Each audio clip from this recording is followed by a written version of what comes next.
Hello, everyone. Welcome to Fools of a Took, a Lord of the Rings podcast. I'm Michael. I'm Nick. And we are two huge movie fans trying to read the books for the very, very, very first time. I was trying to work out what you were going to say, like after two. Was it going to be, we're two fuckwits? Considering that we are two movie lovers that never read the book, you could say that about us. I would. And you have. So it all works out. We're reading the book for the first time. And this episode, we are on chapter 11, which is called A Knife in the Dark. And what a knife. Yeah. I'm sorry, we've just been sitting here for the last hour or so getting ready for this, and you're doing your notes, and I'd already finished it. And in that time, I have started to forget the key parts of the chapter. I have no memory of this place. Yeah, well, all right, understandably. So, how about I help? Yeah, that'd be nice. With a little recap. Actually, this is one of the longer chapters that we've read so far. So, this may go for a little bit longer than usual. This chapter begins, not with our hobbits, but with Fatty Bolger way back in the town of Buckland, where he discovers that the ringwraiths have found their way to Frodo's new house at Crickhollow. And they burst through the door in search of the ring, but to no avail. Panic spreads throughout Buckland as ancient alarm bells are rung and the Black Riders speed away into the night with the knowledge that the ring has left the Shire. Back in Bree, Frodo, Strider and the hobbits revel in the success of their plan to stuff the beds, and they prepare to leave, only to find that all of the horses and the ponies have been set loose and cannot be found. The only one that could be used belonged to the sly and sneaky Bill Ferny.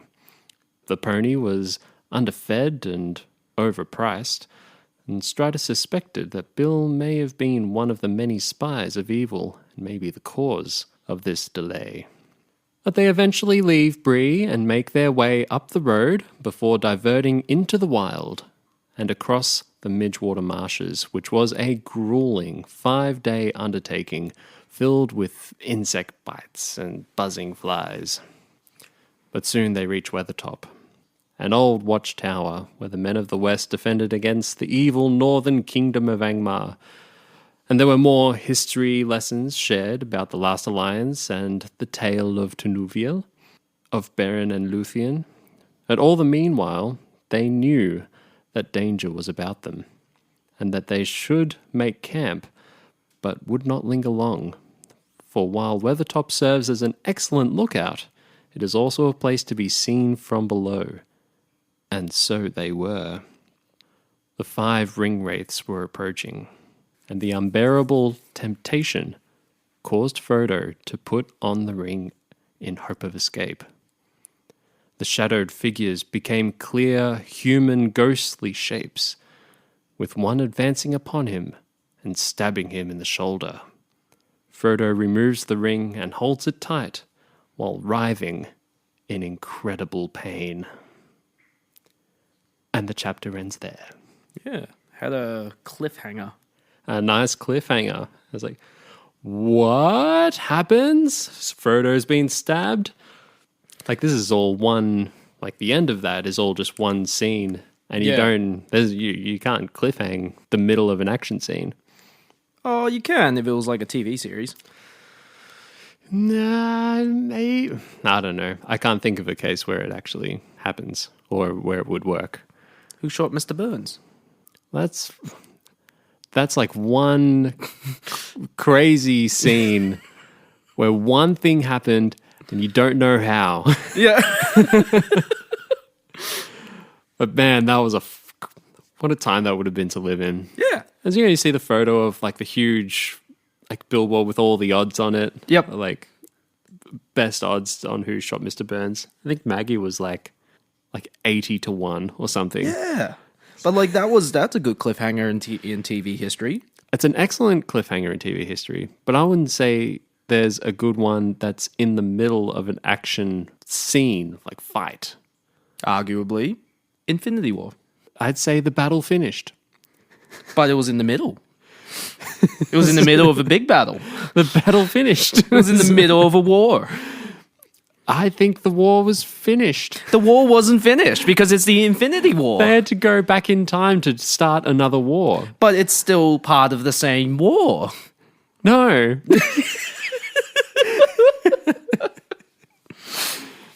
Well, even if it is the single war, it's you can cliffhang the middle of a war because this is like the War of the Ring. Yeah.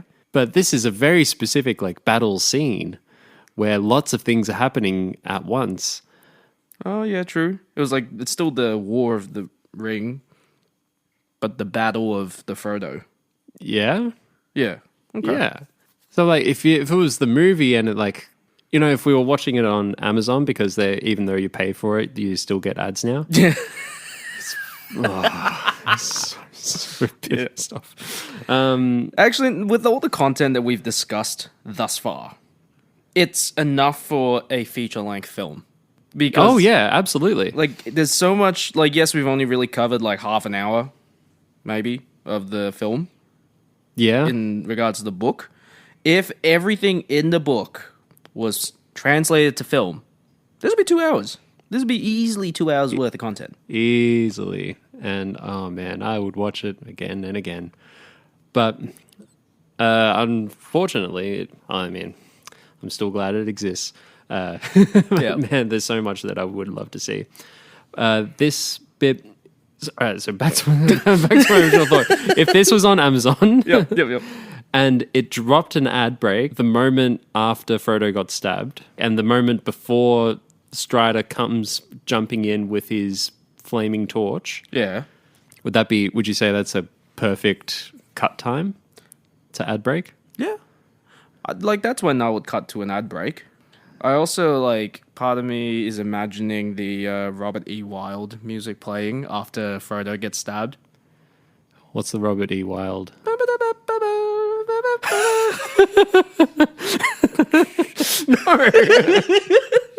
No, Nick. It's terrible. So you're just like feeling like there's the Morgul blade in his shoulder. He's writhing in pain and cursing the names of elven gods. Yep.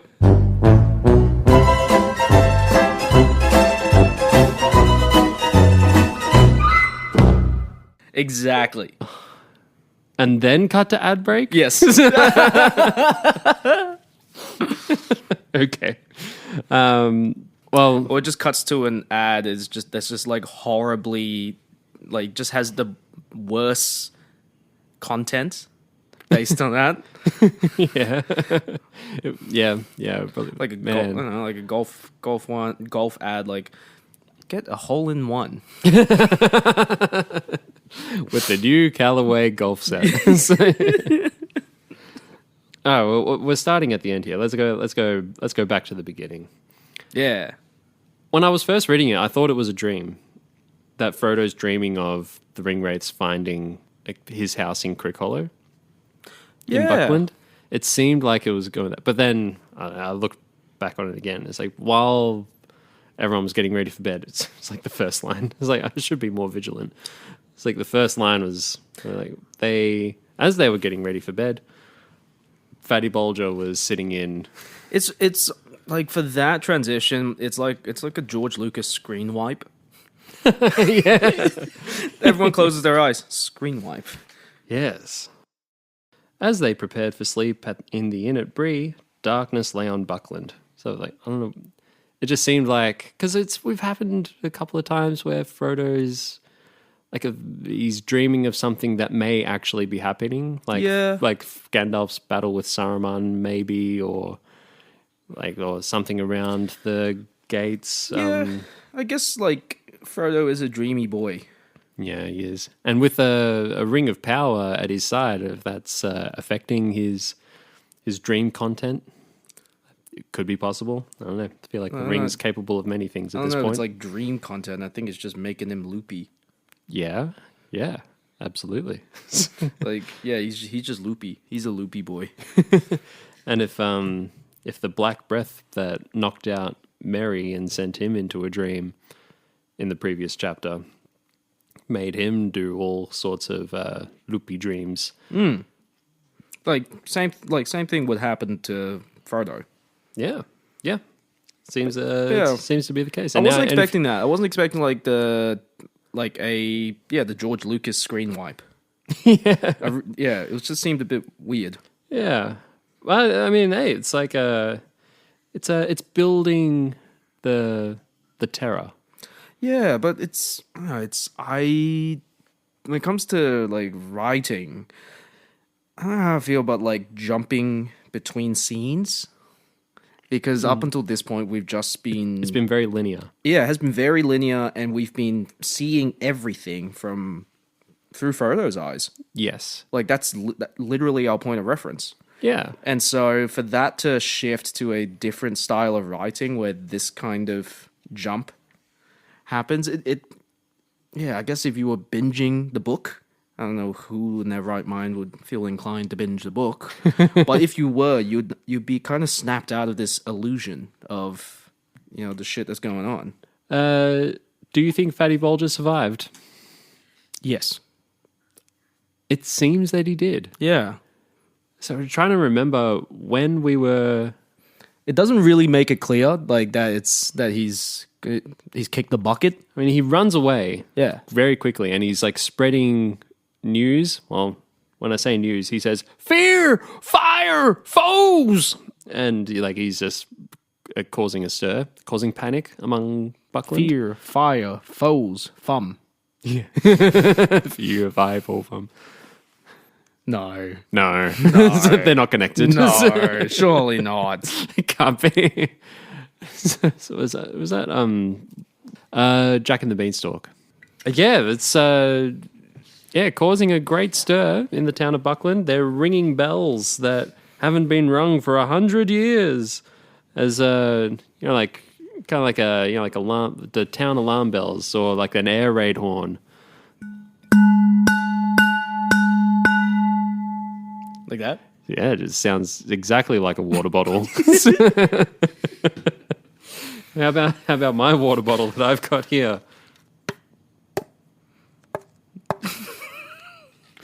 Maybe not. Yeah, like he's had to survive Yes. in order to get the news across so the bells are rung. Yes. So the ringwraiths are, like, as it turns out, they're not there for Fatty Bolger. They're there they're trying to find the ring. Yeah. And they wanted- sense, as it turns out, they sense where the presence of where the ring is or was. Yeah, it's like predator vision, where like you cut to the infrared and you can see like it's got like infrared. You see all the heat signatures and stuff like that, but they got like another vision where they can track their prey.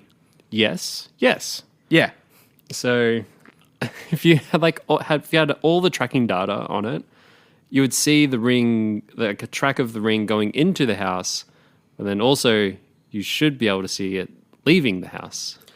do you think it'll be like it with that much specificity, or is it just going to be a heat map where you just see there's a lot of activity at the front door?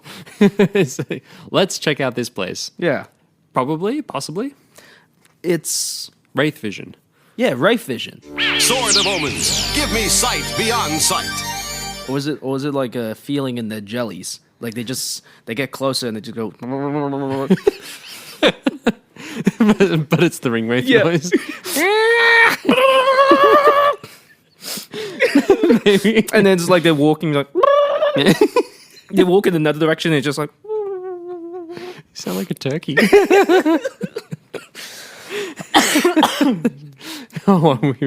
Maybe don't do that too much.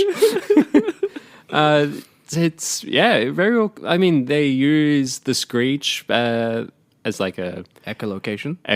maybe it's echolocation. They can hear each other's screeches across great distances. Okay. So it's like also maybe like a homing beacon to each other, I suppose. Okay. But yeah, so they rock up at Frodo's place, and then they find Frodo from Timu, Yeah. and they're it's like- disappointed. Do you reckon they would have like had a hissy fit? Maybe. Like Yeah. Fuck's sake! You fucking dumbass! You led us to this place, and all we got is this prick here. So they know, like, have they haven't seen Frodo with the ring yet? Like they chased all the hobbits across the Brandywine River. Yeah. So So they know that the ring bearer is a stumpy person. is a hobbit? Yeah. Oh yeah. I guess whether they know what hobbits are. I guess. Yeah. So yeah. So I don't know how long it would have taken for them to get up to the Brandywine Bridge, back down to Buckland, and then into. If maybe they were like watching the house or like keeping an eye on the town, like trying to sense for any ring presence, and then they're just getting a hotspot on this house, and then that's it. I don't know. I think like the other thing about the ringwraiths is like at the start they do seem pretty dumb. Mm-hmm. Like they're almost like a Universal Studios zombie, like brainless, but they're pretty crafty. They actually Yes. are really crafty fuckers. They've got the tools. Yeah, like they haven't got any kangaroos loose in the top paddock. Right? Like their kangaroos are all lined up in perfect order. Yeah? Yeah. Yeah, so I think that like they are like they follow their jellies, but it's like it's calculated. Yes. Yes. It's like they're tracking, they're hunting. Yeah. And they got to be good at what they're doing. So they were thrown off the scent, at least like a great delay was caused when they couldn't cross the river. They got to go over there, up and over the bridge. 20 miles! And now they're back on the hunt again. It's like, all right, this is where it was. It's not here anymore. Let's keep going. Yeah. But like they get there, it's like no one's there. Clever girl. That's very good. So they cause a huge ruckus. Then we get another George Lucas screen wipe back to the. And we're back in Bree. Yeah. They all wake up. Do you reckon it'll be a screen wipe, or do you think it'll be a pin prick, like a pin wipe? Like a circle wipe out? Yeah. Or is it just gonna go nothing? Phew. Maybe a bottom to top wipe upwards. Because they're all waking up from their sleep. Yeah, it could be a shot of just like someone getting out of bed, or like from their perspective getting out of bed. Yeah. Yeah. Yeah. In the early night, Frodo woke from sleep suddenly, as if some sound or presence had disturbed him. So yes, you very well could do this sudden. He wakes wipe up. Feel disturbance in the force. I sense something. A presence I've not felt since. The stables were opened. I wonder who opened the stables. Oh, that fucking Fool of a took. You reckon it was Bill Ferny? yeah. It seems pretty clear that it was Bill Ferny. Yeah, Bill Ferny is just like, oh man, I appreciate the hustle.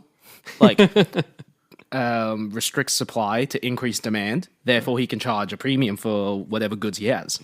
Still, it's a dick move. Oh, yeah, absolutely. So Bill Ferny has, as it turns out, the only pony in the land. Yep. In Bree. And it's this poor old raggedy underfed pony. Yep. We don't have horses, just dogs, cats, birds. And give me one of those large enough to ride. And they say it's worth 3 times as much as it's actually worth. Like, this will cost you 12 silver pennies. And Strider's like, this guy. Yeah, what a fucking ripoff. He's taking us for a ride. Yeah. Well, we're supposed to haggle. But we don't really have a better option, considering how long the journey is and how much we need to carry. Yep. So we got to do it. And to his credit, Barleyman Butterbur actually buys the pony for them. As like your ponies were locked up in my stable. They've gone lost. So I will buy your pony for you. Yeah. Okay. That would get you an excellent rating on TripAdvisor. Yeah. Go above and beyond. It's not like the hobbits have travel insurance. They're just going off the goodwill of the people that are housing them. Yeah. True. I mean, Tom Bombadil was absolutely fantastic, but that's just because he's just an absolute heart of gold Yeah, that's true. person, and he just has all the resources. And they're like, hey, have these ponies. Yeah, These are lovely yeah. ponies. Yeah, I found your ponies again. Like, they just... Well, like Tom Bombadil's coming from a place of comfort. yeah. Like he's comfortable, whereas Bill Ferny's just like another guy trying to make ends meet. As it turned out, the ponies that were Mary's, that got set loose, actually found their way back to Tom Bombadil.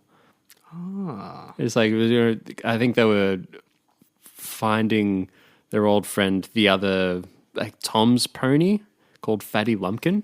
They eventually like find their way back to this pony, and then Tom's like, what are you doing back here? I'll send all of you back to Butterbur. And so now Barleyman's got 5 ponies, and so he wasn't worse off.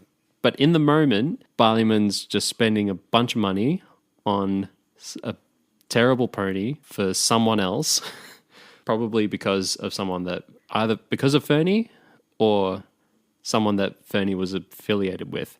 It's not quite clear who it is.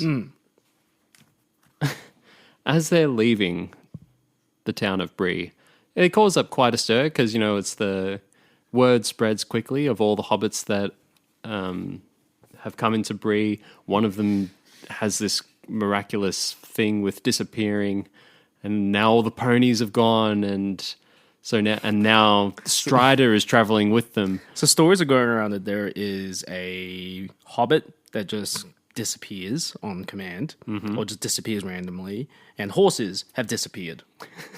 What's next? What's next? Who's going to disappear? But now that Strider's involved, and he's like a questionable character in the eyes of Bree folk, and especially Barley. So as they're somewhat ceremoniously going through the town on their way to the gate, they hear like a voice in the hedges, just like heckling them as they're trying to leave, and he's like shouting things out. Like, morning, Longshanks, he said, off early, found some friends at last. Strider nodded, but he didn't answer. Well, morning, little friends, he says to the others. I suppose you know who you've taken up with. That stick at Nort Strider, it is. Oh, though I've heard other names not so pretty. Blah, blah, blah. And you, Sammy, don't go ill-treating my poor old pony. He spat again. Sam turned quickly. I love this bit. And you, Fernie, he said, put your ugly face out of sight or it will get hurt. And with a sudden flick, quick as lightning, an apple left his hand and hit Bill square on the nose. What a shot by Happy Gilmore. He ducked too late, and curses came from behind the hedge. Waste of a good apple, said Sam regretfully. And he strode on.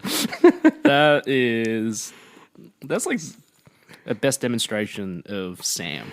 It's like, I just despise bad people. Like, he hates this person that much that he's willing to part ways with an apple. Yeah.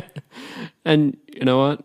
As an apple lover myself, I'll probably regret it after throwing it as well. Yeah. It's like, because, man, especially if you've got a good arm, that's a good hit from Sam. Yeah. Like, I mean, he's a gardener. He's probably a fit bloke. He's strong enough to carry enough luggage and stuff for 2 people. Hobbits are just also really good at throwing shit. Yeah. Like, because to throw, you don't need a lot of strength. No, It's the hand-eye. It's dexterity. Yeah. Right? Like, if you're going to be throwing something in D&D, you have to do a dexterity check. If It's not a strength check. it's not a strength check. That's right? true. That's true. So, Sam, yes, he's a gardener. Yes, he works with his hands a lot. I think he's just got really high dex. Yeah. And he probably also has high strength. Yeah. Yeah. But it's not the thing that's being used.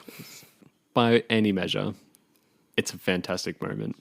And yeah, just made me really happy. Yeah. Fuck you, Fernie. Fuck you, Fanny. The company moves on. They travel along the road. They go off track. They go through the Midgewater Marshes. Now, this was a bit in the film that was super brief, and then in the was expanded on a little bit in the extended edition. Is it just them walking in a wasteland? Kinda, yeah. And they got all like the flies and the bugs buzzing around. And Mary actually takes what is Sam's line in the book. He's like, "What do they get when they can't eat Hobbit?" Yep. And it's 5 days. The movie really underplays it. Yeah, like that's a long way. Just get from Bree to Weathertop. Yeah. Like it's just like at least in the theatrical cut, it's just like a little bit of grass walking, a little bit of hiking. Yeah. Like it seems so cruisy. Like it's a day trip. Yeah, yeah. It makes it look like one day. And even just like getting from the Shire to Rivendell. Yeah, It seems like a fucking trek. yeah. Right? It's a long time. But then there's still this bit like this. It's actually so much longer than it actually is. Yeah, like it's Then you get the fucking Hobbit where they just like pretty much apparate into Rivendell. That all happened very, very quickly. The date is, I think it's like early October. So it's been a week and a half since they Mid-Year's left. Day. Since they left. Oh, okay. since yours, Bilbo's, Frodo's, and Tom Felton's birthday. Oh. Since they left Bag End, Yep. it's been like a week and a half, and they're trudging through these marshes. Yeah, right. Yeah. Okay. So like however many days, like say like a week and a day that they've gotten to Bree, and now almost that much time again is just getting through the marshes. Yuck. Sounds terrible. Yep. Just imagine how grouchy everyone would be. Like, who would be the first one to crack under pressure? Yeah. Ooh. Because you can't really say that Merry or Pippin would crack because they would be complaining off the bat anyway. Yes. Definitely. Although I guess like what is Pippin does say something when they're getting into these. "I'm being eaten alive," cried Pippin. "Midgewater? There are more midges than water." Which is a great line. I guess midge is like a crawling, biting insect. Margewater. Yeah, the marge. Yeah, let's call it the Margewater. It takes 5 days. They do like at least in book length terms, they get through it pretty quickly. And then eventually they get to Weathertop, or it's called Amon Sul, and in that companion, Amon Sul means Hill of the Wind, which does not sound inviting. Okay. Wellington. Yes. Amon Sul is Wellington. Yeah, there's this little note about the hobbits losing weight, but they're not actually happy about it. Yeah, well, like, it's a bit of foreshadowing as well with how Frodo says it as well. Yeah. Yeah, actually. Yeah, actually there is foreshadowing. Yeah, it's foreshadowing, and like it's almost like he said it, and then it triggered Aragorn. Yeah. It's like, Pippin declared Frodo was looking twice the hobbit that he had been. "Very odd," said Frodo, tightening his belt, "considering that there is actually a good deal less of me. I hope the thinning process will not go on indefinitely, or I shall become a wraith."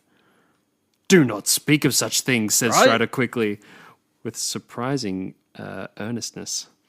That is excellent foreshadowing. Then, at the end of this chapter, he's getting stabbed. And then he's going to go through the whole thing. Is he going to die? He's passing into the shadow world. He'll soon become a wraith like them. Mm-hmm. And then he does this. Is that not the noise he makes? Yes, it is. That's bang on.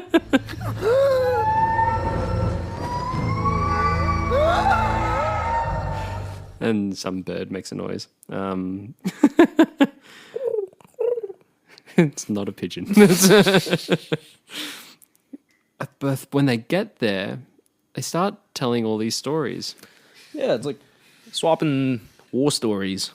Yeah. Although it's like Sam randomly drops like verses that he remembers from what Bilbo told him about Gil-galad, who was like the last great elven king. Yep. Who was buddies with Elendil when they marched. They were the last alliance of men and elves. Yep. Fighting against Sauron. And Gil-galad was like one of the people who built or like oversaw the construction of the Weathertop watchtower. So when they were fighting the kingdom of Angmar in the north, and so like there was all that great kind of like war bits there that was happening. It's just cool. It's cool that they had the stories to tell. Yeah. Like it's that. like just part of that insane world building. Yeah. And just like for it to come from Gandalf via Sam. Yeah. No. Through Bilbo. Bilbo. So like Bilbo learnt of the songs just by being more worldly in the last 50 years. Then, Sam's like, "Oh, tell me stories of the elves, Mr. Bilbo," and like just as a young lad. Yeah. And he's just like taking in all these stories and then as soon as like he's telling like the Gil-galad bit, and then like gets like the war bits and the Mordor bits and the Angmar bits, and he's like, "What? I forgot about those bits." So they were scary. It just makes me love Sam even more. Yeah. Love it. Absolutely love it. Now there's this extra bit. They're having a rest. Frodo's woken up, I think, he sees like flashes. Oh no, this actually happens when they're camping while they're crossing the marshes. They can see off on the horizon like these flashes, like lightning flashes beyond the horizon. It's like, what do you think's happening? Strider's like, don't know. I actually don't know. Then they get there. What it actually turns out to be, Strider guesses it, and he was right. Gandalf was fighting the ringwraiths, which is crazy.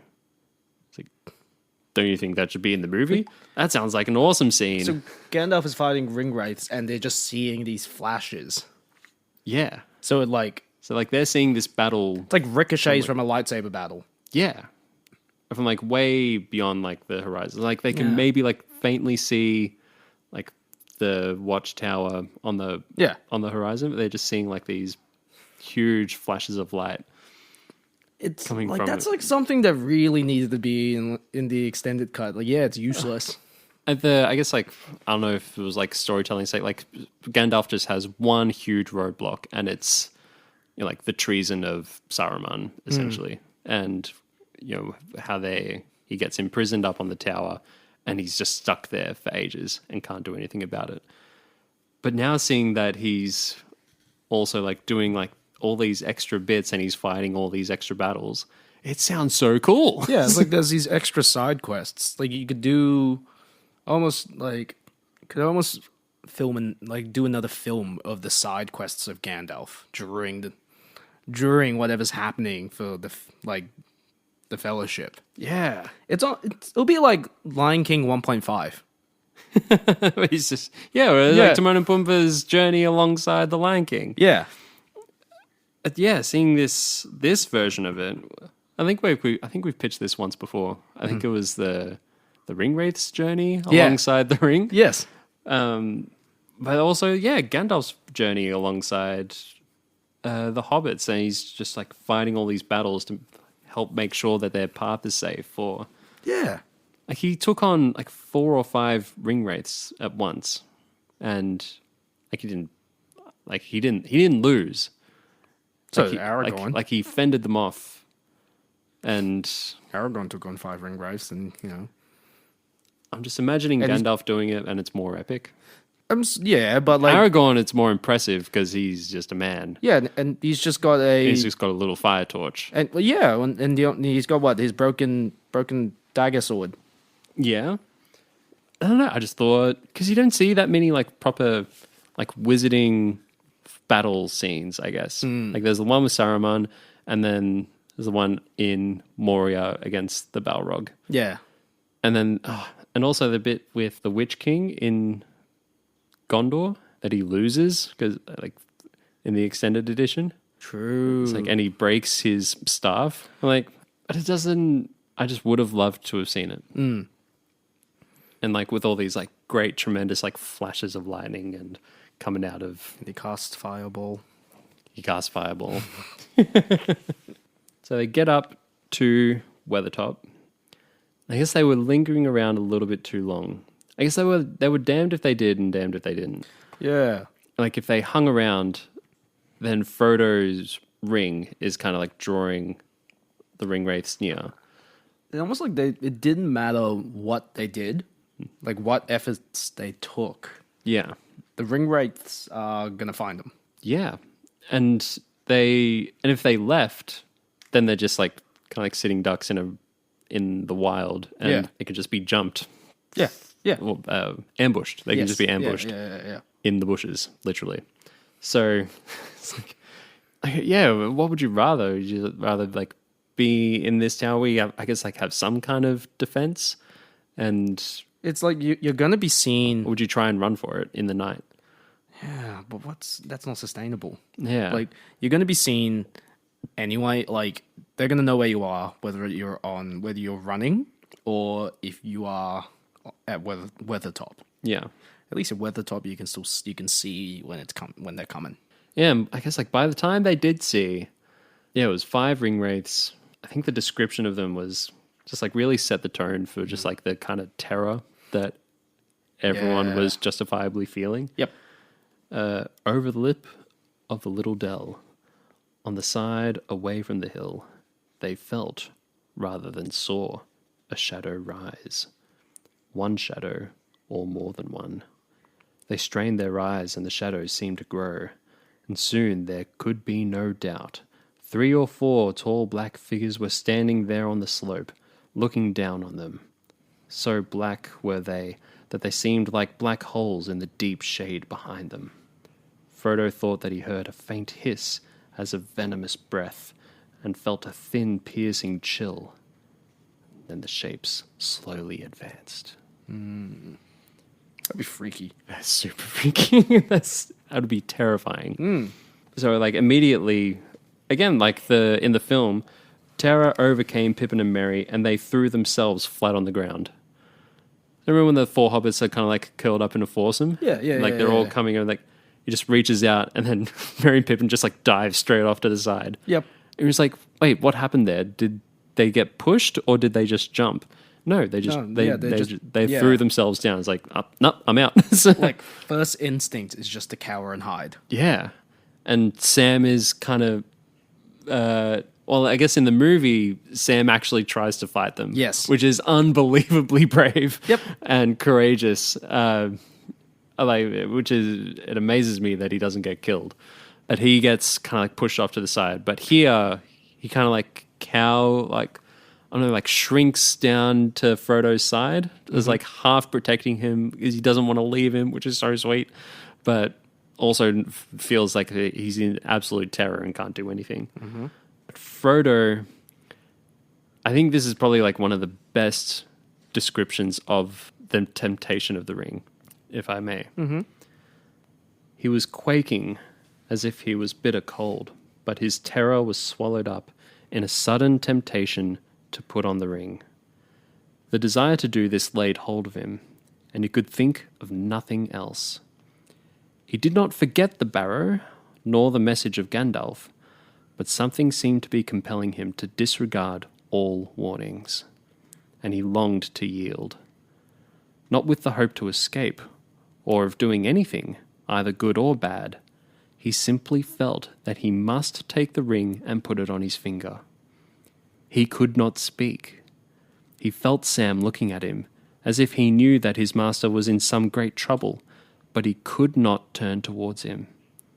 He shut his eyes and struggled for a while, but resistance became unbearable. And at last, he slowly drew out the chain and slipped on the ring on the forefinger of his left hand. It sounds like Frodo puts up as strong a fight as a little hobbit can. Yeah, he's just like he's really toiling internally to decide whether to do it. Yeah. Yeah. And it sounds like a dream. Like you're in a bad dream and you feel like you're supposed to run, but you can't. Yes. Yep. Or you feel like you should turn around to see what's chasing you, but you can't. Mm-hmm. It's like he feels Sam is looking at him. It's like in the you know, maybe like his voice fades out and it's like, Mr. Frodo, you're all right. But it's like he feels that happening. It's like, I'm sure Sam is looking at me and wondering what I'm thinking right now. Mm-hmm. And I want to look at him and tell him to help me. But I physically can't. Yep. That sounds terrifying. Yeah. Like that sounds like a nightmare. And so him putting on the ring for now, what is now the third time, this is absolutely the most understandable and justifiable and the least worthy of bitch labeling, I would say. Yeah, that's fair. No, this is just, like, danger's there. He's shitting himself. Yeah, big time. So yeah, all he wants is just like he doesn't even. I mean, I put in the recap that he's just putting on to try and escape, but it's not even. He doesn't even want to try and escape because he doesn't want to leave Sam or Merry and Pippin. Yeah. It's just like that overcoming feeling that this will help me. Yes. That's all the ring's telling him. Will definitely help him, but he's essentially putting it on, and then the outcome is that everyone else is just still there.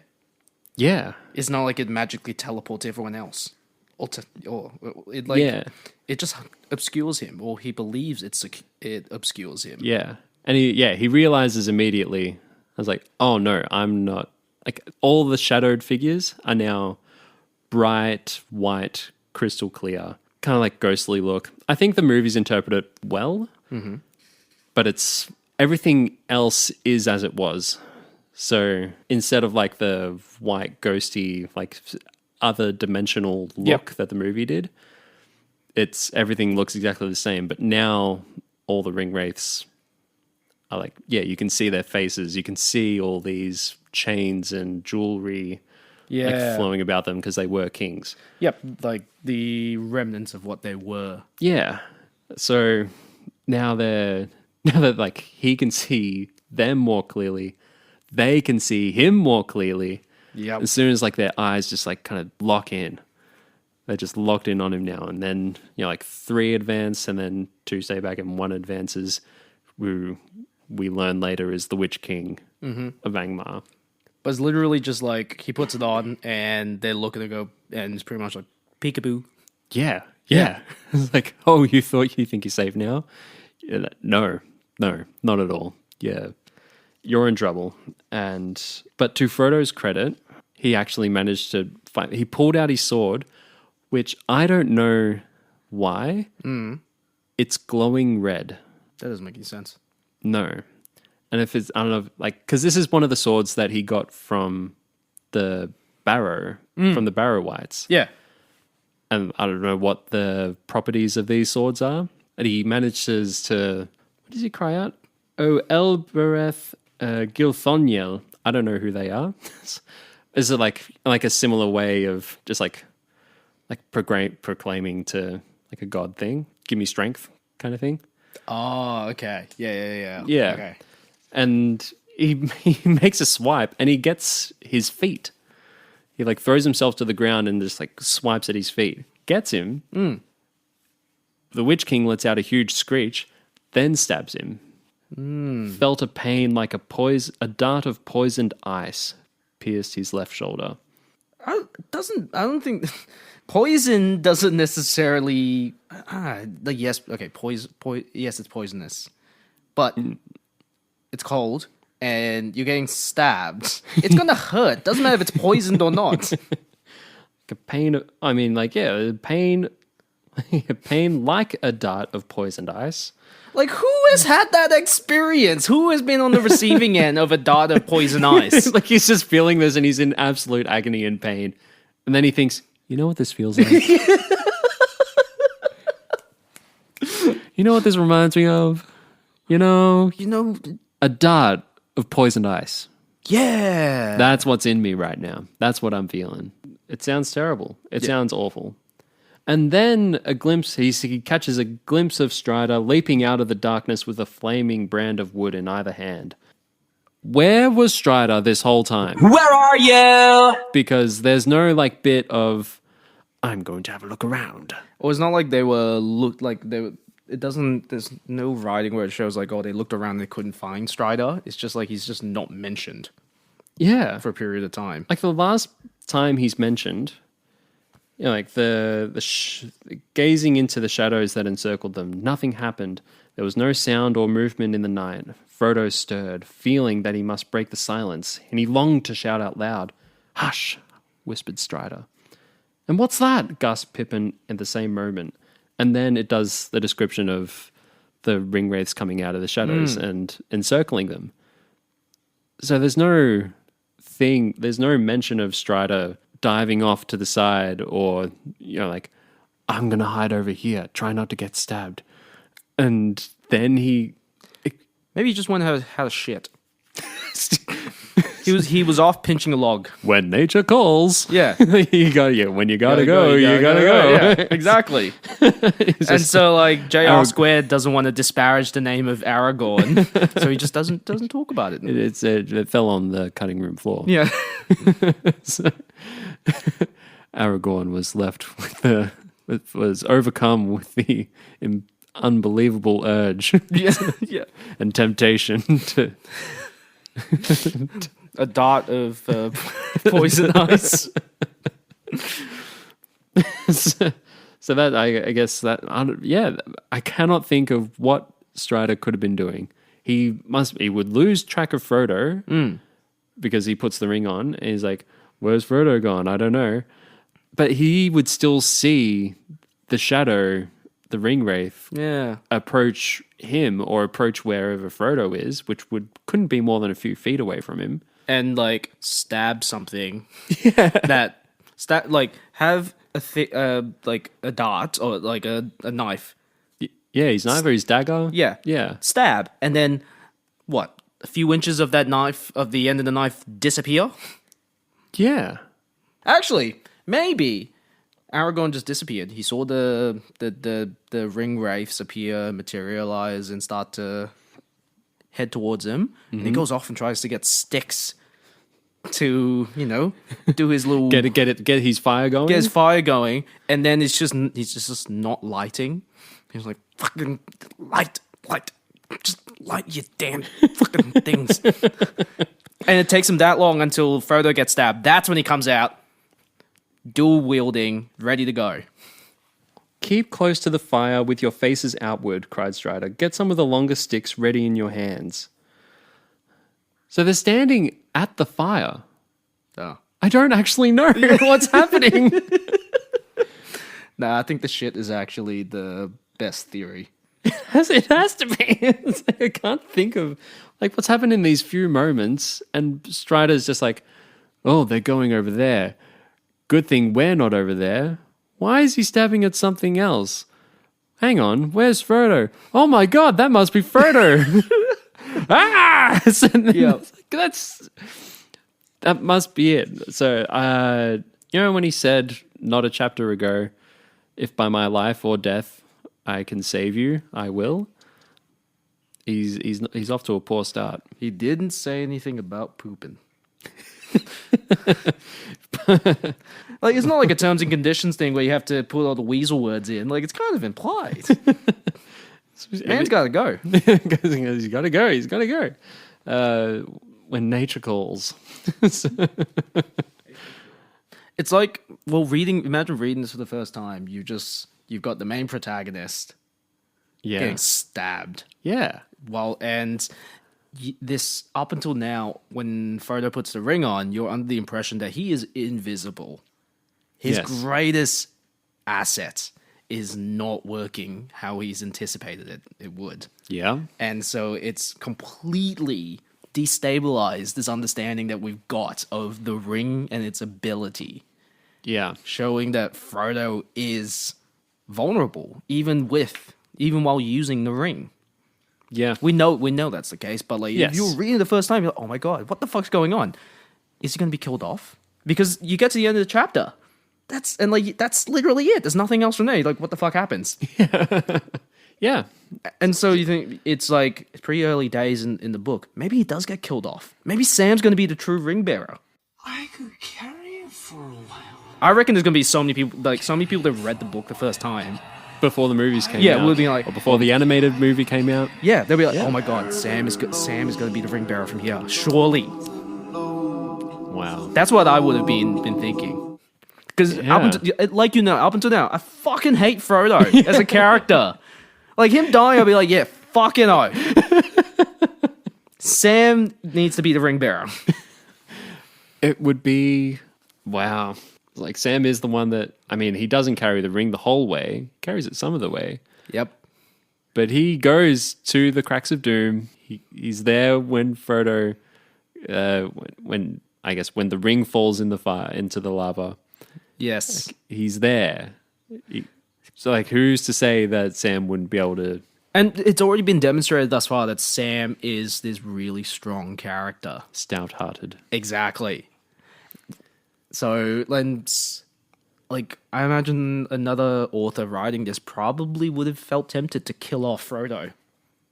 That would have been crazy. Mind you, there hasn't been enough character development. Like, Frodo hasn't had his full story arc. No. And all of the transient characters don't have that much exposition. Yeah, they don't have... compared to Frodo. So Yeah, no one has enough depth to then become the protagonist. So no one has enough depth for a meaningful death. Yeah. So yes, although like this is like a conflict where he could be killed off, in terms of the writing thus far, it isn't set up well. It actually wouldn't make sense. But it's fun to think of the possibility of Sam becoming the ring bearer. Right. And like doing it like in the name of Frodo, like dedicating it to him. Yes. Wow. That would be something. Mm-hmm. I kind of like glossed over a really, really huge portion of this chapter, which was called The Tale of Tinuviel, which was like a decently long poem that Aragorn tells, because Sam's begging for something juicy, for an elf story. Yeah. So he tells the Tale of Tinuviel, which is Beren and Luthien. Yep. Which Tolkien and his wife have their names on their gravestones. Oh, that's cool. And Aragorn like briefly summarizes it in the movie. It's like the tale of a mortal and an elf maiden, and what happened. She died. Like they were, and it's just the parallel of Aragorn and Arwen. Like they shouldn't be together because they are mortal and elf kind, but she sacrifices her immortal life to be with the man she loves. And they're like, in my Reader's Companion, that tells like more about what the actual story is and like the journey they went on together. Like Beren was fighting with his dad in the north, and like his dad died. Beren's got the ring of Barahir, which eventually gets passed down to Aragorn. Mm-hmm. And like after losing his dad in this battle, like he finds his way into like these woods and like this enchanted river, and he finds this elf maiden like dancing and singing, and he just like falls in love with her, and and they spend like all this time in kind of like a forbidden love kind of thing, I think. Okay. And they're like, there's this whole other journey, and like Beren gets captured by Sauron, and Luthien goes in to save him, and they meet Melkor, the ultimate Dark Lord, and he's got these things called the Silmarils, which I don't know if we'll ever truly learn about. I reckon it's meant to emulate Aragorn's history. Yeah. Yeah, like his what is about to become Aragorn's history? Yeah. Yeah, there's more parallels to it than I realized. Mm-hmm. What a sweet thing. Yeah. The things people do for love. Mm-hmm. It's cute. But I think on that note, we'll wrap up and we'll get excited for the next time we go out to your ears within the next chapter, which is called The Flight to the Ford. The Ford. Yes, Flight to the Ford. The flight to the Ford Falcon. An AU Falcon. Dude, Jono's going to love this. Yeah. But until then, I'm Michael. I'm Nick. And we are Fools of a Took. Bye. Bye. What's that? This, my friend, is a pint. It comes in pints. Oh, I'm getting one. a fool. But an honest fool he remains.